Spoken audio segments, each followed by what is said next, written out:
So let's move on in our document. So now we've created solid shapes. Now we're going to create shapes with just a stroke. So it's clear on the inside and a stroke on the outside.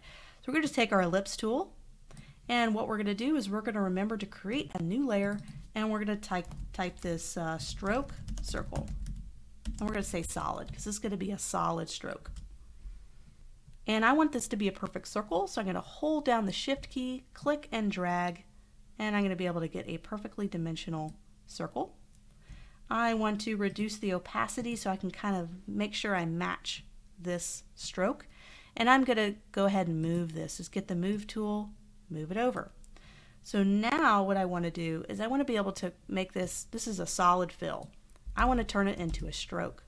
And there's something that's really, really important. This is a very important panel. It's called the Properties panel. And this is going to contain so many things that you can change, like fonts, colors of objects, and then you can even do stroke on here too. So this is the Properties panel. I'm going to bring this out so you can take a look at it. This is Properties panel. So with this selected, I have our circle selected.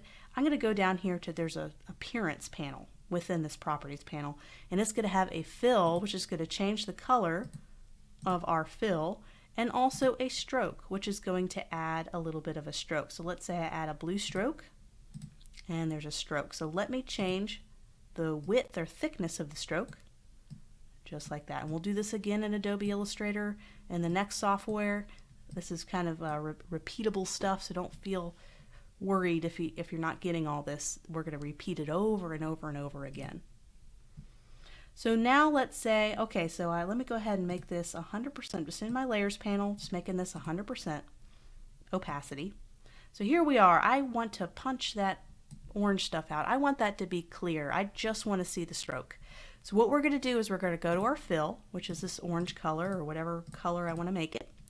And I can go up here to null. This is called null or no color, and a little stripe has this little red kind of diagonal line across a white box. We're going to go ahead and click that, and it's going to create, basically make it nothing. So there's no fill, and then we have a stroke. And we can just change our stroke thickness to make it match a little bit better. And that's how you create a stroke. So I can go ahead and take my transform controls, hold down Shift and drag. There we go. Just kind of trying to match that as best as I can. I'm going to press enter, and there we go. We can always get our move tool, move this independently, and we have our stroke. So now we want to do the same thing, but we want to add these dots instead of a solid line. So what we're going to do, let me go ahead and drag these out here so we can kind of see, have more screen. I'm going to duplicate this, and there's several ways to duplicate a layer. You could do the traditional kind of longer way, and you can right click. This is our layer. You can always toggle visibility to see which one it is. You can right click and duplicate layer, and it'll create a duplicate. Just click on OK, and it created a copy. So now I have two of these floating around, and I can go over here and add the dots. Or there is a couple of shortcuts. You can hold down the Option key or the Alt key if you are in a Windows, and the Option key is if you're in a Mac. And you can hold down that button, then click and drag, and you're able to create a duplicate. So it's just kind of a quicker way to create a duplicate. I do this over and over again in future lessons. You're going to probably get sick of me talking about it, but it's a great extra quick way to duplicate instead of having to right click and duplicate, or do just a copy and paste of the layer. So let's try that again. So I'm going to have this selected. Hold down Option key or Alt key if you're on a Windows. I have that selected. I'm going to click and drag and release. And I have a little duplicate here. So now that we have the duplicate, let's go back into our Properties panel, and we're going to pull up Properties panel a lot. So it's nice to keep that handy. And I'm going to go to Stroke, and I'm going to go down to this Extra Options panel, and I'm just going to make it dots instead of a solid stroke. And now I can change the size, and it'll add more dot density around it. That's a pretty close match. You don't have to be perfect with this one. And we can even do our transform controls if we need to kind of move it around a little bit. You press enter.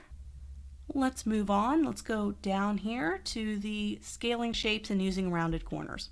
So anytime we create a new shape, if we want to be able to move it independently, we need to create a new layer. So I'm going to go down here, I'm going to go ahead and click on new layer. So I have a new layer. This will be square. So let's go over here to our shapes tool. We had it on the ellipse tool. So let's just click, hold, and get a rectangle tool. And let's change the color here before. So you notice how we changed it in our properties panel when we selected an object. We can change it up here as well, and either way works. You can change your options here, or you can change it in the properties panel when you have an object selected. But we haven't created our object yet. So let's go up on the top and go ahead and set our colors. So let's say I don't want any of these recently used colors. This will load any colors I've used in the last couple of projects. I want to be able to pick on the hue slider, which we covered in the design theory lessons. To be able to load the hue slider, you're going to click right here on color picker, and it's going to load our little hue cube. So you have all of these different colors. Here's your hue, and here's your saturation. You know, we covered this a little bit in those lessons. So let's say I want to make it blue. So I'm going to slide my hue slider all the way up to the blue hue. Oh, maybe look a little more blue. Make it nice and highly saturated, and I'm going to click on OK. And it right now has a stroke. I don't want a stroke. I want to turn strokes off. So select stroke and make sure it's on null. So no stroke and a blue fill. Now we'll be able to create our rectangle. So let's go ahead and hold down Shift, and we already created our new layer. If we didn't create a new layer, it would put it on one of these other layers, and we won't have them as separate objects. So now I'm on a square layer, click, hold, drag, and I have a square. I'm going to take my move tool, and I can click anywhere off. Let's say I want to click on this, and I want to click anywhere off to deselect it. Just click anywhere off the artboard or on other objects to kind of deselect it. Let's say I want to click on something and automatically select that object I click on. If you notice that your Photoshop is not doing that, there's an option here called Auto Select. Make sure it's selected. If you unclicked Auto Select and I try to click on any of these layers, it's going to continue to select the layer that's selected. So you have to manually select the layer to move it. I like to be able to have Auto Select on to be able to click and drag and not have to select the layer and drag. But there are instances when you have a lot of things happening on your screen where turning Auto Select is nice, because then you can move the shape anywhere you want, no matter where you click, and you don't accidentally click something else. Don't worry, we'll be using that a lot in the future. So I have Auto Select on. So I went ahead and clicked my shape, so now I can move it around. I want to hold down Option and drag to create a copy. And I can scale this. So you see the transformed controls is clicked. So now I have this option to scale it. So what I'm doing is I'm just taking this transform box and moving it bigger and bigger and bigger. And that's it.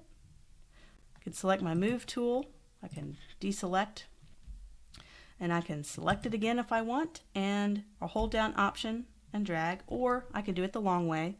Right click, duplicate layer. When I duplicate layer, I don't have to create a new layer because it just automatically creates the layer. Move it over here. We're just going to slowly scale this bigger and bigger, and then hold down Option and drag again. And so now I want to do rounded corners. So I'm going to make this a little bit opaque, just in my layers. I'm going to go up to the corner, and I'm going to be able to click and drag this corner. And it's going to do all of them at the same time. Just keep continuing to drag, drag, drag until it matches it. You can at any time click these and make them bigger. Once again, we'll be going over a lot of these in Adobe Illustrator as well, because it's got a very similar function. Okay, so let's say we want to have more dramatic corners. I'm going to go ahead and hold down Option and drag, or Alt if you're on a Windows. And let's say I want to match and make this a circle. So let's make this a little transparent so we can see. And we can click and drag. We can even make it such rounded corners that it even turns into a circle. Look at that. I just wanted to kind of show you the option of rounded corners. So we're slowly working our way through this worksheet. We're going to be talking about layers. We've already done a lot of layer work, but this will be a good test for you just to make sure you know how to properly move and drag layers.